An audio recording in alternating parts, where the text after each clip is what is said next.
Before the video begins, this is kind of a part 2 to my Drake video from July 2022. In this video, I go back and review every single Drake project, excluding some, just so I can kind of give my opinions on how Drake's music has started to taper off. And I also explain how I believe that the song Jungle from If You're Reading This Too Late is one of, if not Drake's best song. I would highly suggest watching that video just so you kind of know where I am with Drake right now. And this will not be the last video on this album, so, why don't you just go ahead and hit that subscribe button while you're at it. I know the video is almost 43 minutes long, but I'm uploading this on the weekend.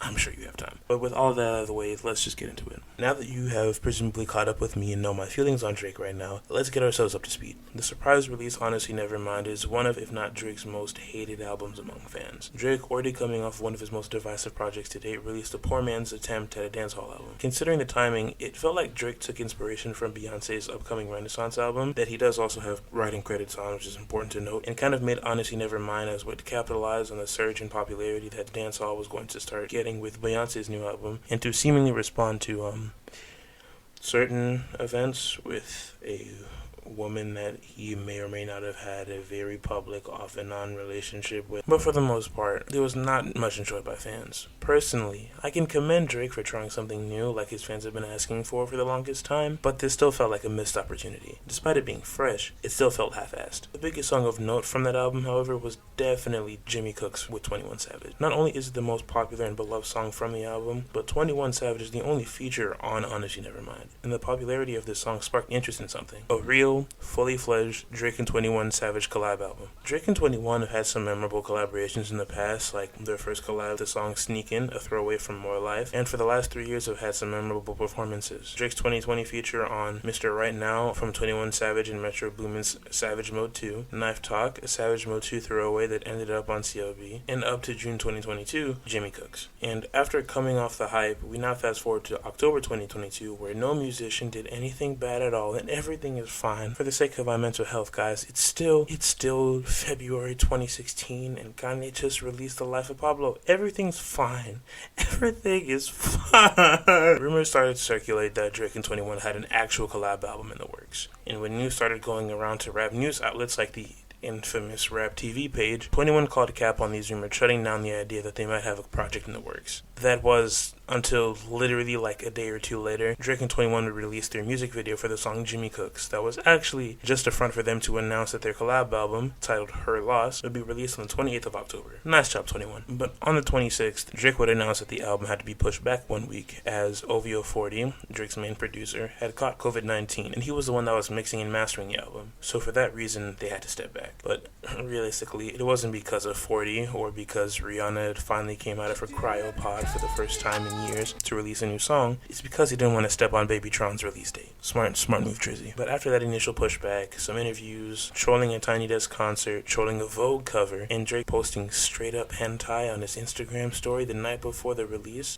Man, that's a grown man pushing 40 with a 5-year-old child, by the way. Drake and 21 finally released Her Loss on November 4th, 2022. And there is a lot to say about this album. First off, this album was released on the same day as Joji's Smithereens, so safe to say that this wasn't the best day for my mental health. And second, this album is actually pretty good. I want to save my full thoughts and opinions on the project for an upcoming review. Stay tuned. But after listening to this project 3 times, it's starting to grow on me. I honestly didn't know what to expect because, in my opinion, Drake and 21 had some good songs together, but I wasn't really sure if they were like this mega duo that everyone was making them out to be, like Drake and Future, where damn near every time they touch the mic, you're guaranteed a certified banger. And I can say that I was pleasantly surprised. I don't know if they've reached that status yet, but I did enjoy this, especially compared to Honestly Nevermind. Like, this was a nice breath of fresh air. Hearing 21 on these slower paced Drake songs like Hours in Silence and Spin About You was surprising, but they executed it very well. I feel like having a lyricist like 21 working with Drake pushed him to improve his writing a little bit. Drake, with his last 2 albums, used certain things as a crutch for songs. For Certified Lover Boy, it was an abundance of features that bodied him on every track, and no, I'm not exaggerating. And for Honestly Nevermind, he would just fall back on the production. One issue that I've complained about with Drake's music post If You're Reading This Too Late is that Drake has seemed to become more complacent with his music and allows himself to get consumed in massive amounts of hype just to underdeliver. And I feel like for the first time in a really long time, Drake put real effort forth. And also, I feel like I'm the only one who actually likes the album cover. I was taken aback by it at first, but I kind of fuck with it now. The cover is definitely a step up from pregnant women emojis and shitty handwriting. The cover was actually chosen by Lil Yachty, fun fact. The girl on the cover goes by the name of Suki Baby online. She is a model and exotic dancer from Houston, Texas, and her following has definitely skyrocketed since this project's release, especially considering that she has a modeling account. My only issues, I think, stem from some of the lyrics on this project, as Drake single-handedly dragged 21 into countless beefs overnight.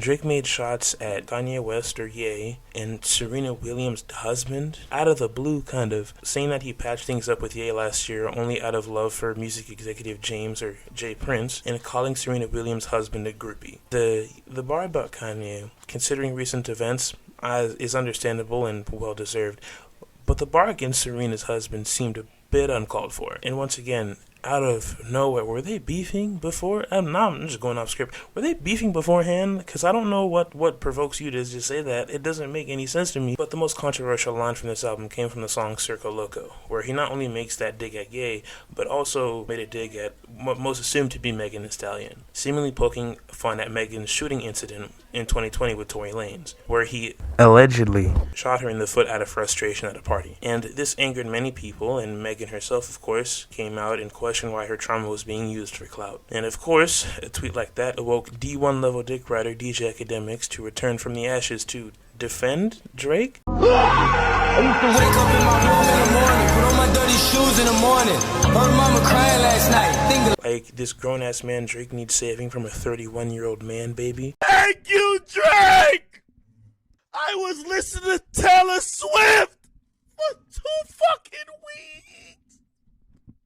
Please have mercy on me. But whatever. But the thing is, Lil Yachty did recently go on IG Live to debunk this claim that the line was meant to be an attack on Megan, saying instead that it was meant to be a shot at women who lie about getting ass shots or BBLs. And I'm inclined to believe Yachty, as he does have a writing credit on Circo Loco, as well as other songs from the album. That was definitely probably the most concerning bar out of all of them. And finally, I feel like this album has a lot of undeserved and unnecessary beat switches. For a while, it felt like they were literally just doing different versions of Jimmy Cooks. Like, that's how repetitive it felt. But besides that, all in all, decent project. I want to save my more in-depth thoughts for next week, however, for one main reason. As many have pointed out, this album seems to be the ending of a trilogy that Drake started with CLB, as the last 3 titles kind of line up to make a sentence that will soon become every 14-year-old white boy's next Instagram caption. I was a certified lover boy, but honestly, never mind. It's her loss. So I'm hoping that you guys will join me next week as I give a more comprehensive deep dive into what I'm dubbing the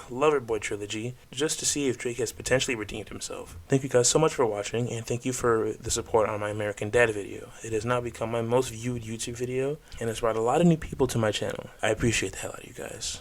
I'll catch you next week. Also, Finnick out Tervis Scoot said that Circo Loco sounds like a Babytron beat, and now I can't fucking unhear it. God damn it, why would you do this to me, Tervis? Why? One time.